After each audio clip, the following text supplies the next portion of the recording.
My dear friend Caroline Allen up to the lectern to talk to us about suitability. So please welcome Caroline.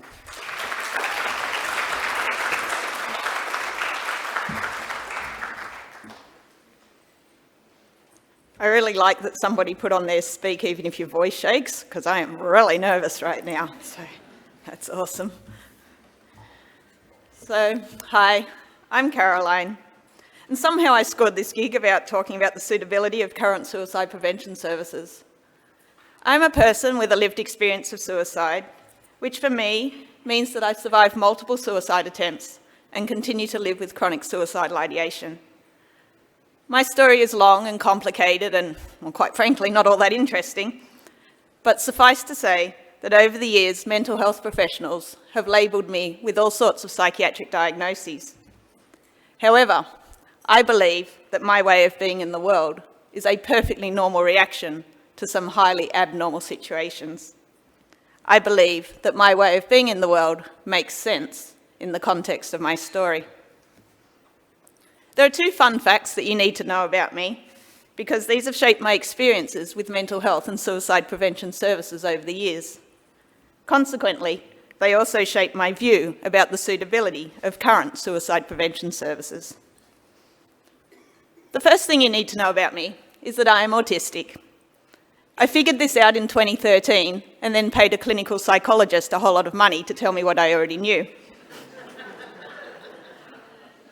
Not one of the bazillion mental health professionals who I'd seen across dozens of inpatient psychiatric hospitalisations had picked up on the tinsy tiny little detail that I'm autistic. My world would be very different now if they had. And sadly, I know that this part of my story is not uncommon. Wow, I'm shaking so much, I'm making the thing shake. Check that out. Thank you. The second thing you need to know about me is that I live with some very significant trauma-related issues. And you see, the tricky thing is that most of these issues now are due to my experiences with mental health professionals and services, rather than due to the events that brought me into contact with those services in the first place, way back in 1996. There's a quote by the American writer and civil rights activist, Maya Angelou, that I super like. Maya said, "Do the best you can until you know better. Then, when you know better, do better." I truly believe that everyone who works in suicide prevention is doing the best they can. However, based on my experiences of services, I also know that we need to do better. Due to far too many encounters with unhelpful helping people, I no longer reach out to suicide prevention services. There's only so many times I could survive being hung up on by crisis support lines after being told to call back when I was less distressed. There's only so many times that I could seek help at the hospital emergency department, only to be told that I was attention-seeking and a waste of resources. There's only so many times that I could be forcibly held in a psychiatric inpatient unit when I knew that I didn't need to be there, or conversely, refused entry to a psychiatric unit when I knew I really did need to be there. I just can't do it anymore. I won't do it anymore. For many years now, the only time I end up in the emergency department is when someone calls 000 against my wishes. The last time that happened, I spent 4 hours tied to a bed in the emergency department, and then I was sent home with nothing more than a fresh layer of muddle added to my already very multi-layered muddle. So, given this, what does a suitable suicide prevention service look like to me? For me to feel safe enough to use a service, they would have to be able to give me a 100% guarantee that they wouldn't call 000 on me. And herein lies the eternal puzzle, doesn't it? Because can any service ever really give such a guarantee? The last time I reached out to a service when in suicidal crisis was several years ago. I thought I'd found a helpful helping service. It was a drop-in centre for people with mental health issues. I visited the service when I wasn't in crisis and had a chat to one of the workers there. I explained what it can look like when I'm in crisis, and they assured me that this would be totally fine. I really thought I'd found a safe place to go when I was swamped by a wave of suicidal ideation. A few weeks later, I was in crisis, and I managed to get myself to this drop-in centre. When one of the workers answered the door, I managed to tell him that I needed a quiet room and someone to stay with me while I regulated some very big feelings. I was so clear, I couldn't have been clearer. I was able to articulate exactly what I needed. They showed me into a room and I laid down on the floor and started to cry and make a whole lot of noise, which is my normal when I'm in crisis. When the giant wave of emotion started to settle, I opened my eyes and sat up to discover that I was alone in a darkened room with the door shut. This triggered the awful memories of being locked in seclusion at the hospital, and I started screaming and opened the door. A group of the workers was milling around and asked me what my surname was. I knew what that meant, and sure enough, 5 minutes later, a paramedic turned up. He and I kind of stared at each other blankly, and in the end, he was happy for me to go home. The whole situation was absurd, and it was the last time I ever went to any service seeking help when in suicidal crisis. Please don't ever be the reason someone gives up on trying to find helpful help. It was after this incident that it began to dawn on me that as an autistic person, when I am flooded with giant feelings, I think I might present a little bit differently to how a neurotypical person presents, and I think this might be a key part of my model. I get the sense that a lot of people get scared of the way I present when I'm in crisis, and this is why I've had so many awful experiences of having emergency services called. For those of you who work directly with people in suicidal distress, I am curious to know how confident you are that you can support people who present in atypical ways. Is your service suitable for autistic people like me? Is it suitable for people of different cultural backgrounds? Is it suitable for people with physical or intellectual disabilities? Can a person who uses a wheelchair even get through your front door? Moving in the suicide prevention space as I do, I am now very fortunate to have several people who I know I can call when I'm in crisis. The people on my safe calling list are people who I know will simply stay on the phone. They can't fix my muddle because my muddle is extremely muddled. These are people who know my story. They know that I was in a complicated relationship with my psychologist for 16 years. They know that he told me I was too fucked up for anyone else to treat. They know that since leaving him, I have seen 17 therapists in 7 years, with each one proving to be a less helpful helping person than the previous one. They know that I've tried. They know that I've really tried.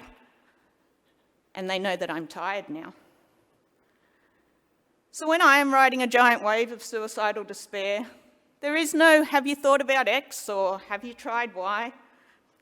There are no hopelessly inadequate suggestions such as, "Why don't you take a bath, listen to music, do some colouring in?" There are no platitudes of "you're so resilient," or "you're so brave." There is nothing but their presence, and thus far their presence has been enough. To me, this is what supportive support looks like, and it is something I am yet to find in any service. However, I do have great hope that the Rose's Suicide Prevention Safe Spaces are a step in the right direction.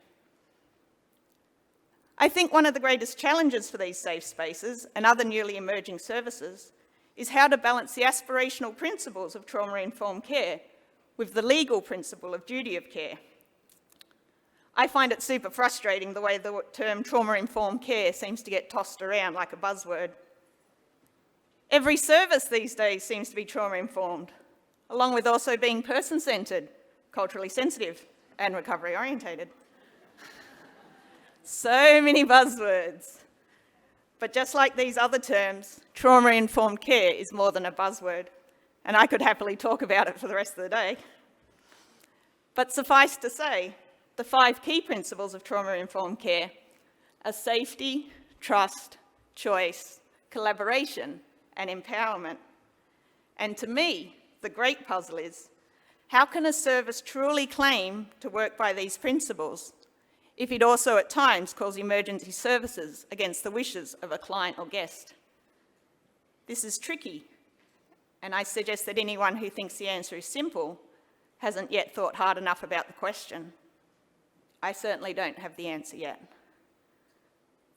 And I recognise that for many guests of a safe space, this wouldn't be a major issue. But it's an issue for me, and I am not that special. I know that I am not alone in having had truly horrendous experiences in emergency departments and public psychiatric units when in suicidal crisis. So, are current suicide prevention services suitable? Well, given that one of the themes for the conference is to create change, I'm going to go out on a limb and suggest that perhaps they're not as suitable as they could be. For those of you who work in services, is your service suitable? Is it suitable for everyone who comes through the door? Is it suitable to meet the oh-so-varied needs of each individual? Is it suitable for people like me who have already been so badly and repeatedly hurt by unhelpful helping people? How do we create services that are truly safe? I don't have the answer, but perhaps together over the next couple of days we can figure it out. All we can do is our best until we know better. Then, when we know better, we can do better. So let's go forth together and do better. Thank you.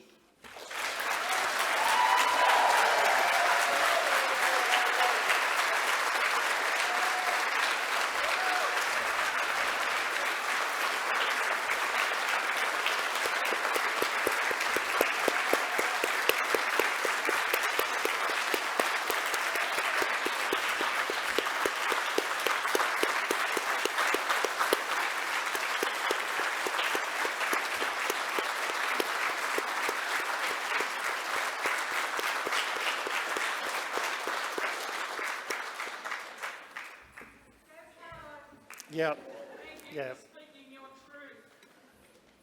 That was exceptional and groundbreaking and incredibly moving. So thank you for sharing so honestly and with such depth and with such intelligence, Caroline. You know that I'm already a long-time fan. I didn't think I could become a bigger fan, but I just did. And I truly honour your experiences and what you've shared with us this morning. Now, again, please go to Slido. Again, you've got just a couple of minutes to reflect on what we've just heard in the context of this question about the suitability of services. How can suicide prevention support and services become more suitable for people who have already been harmed by other services? How can suicide prevention support and services become more suitable for people who have already been harmed by other services? Got a lot of activity going on with this word cloud.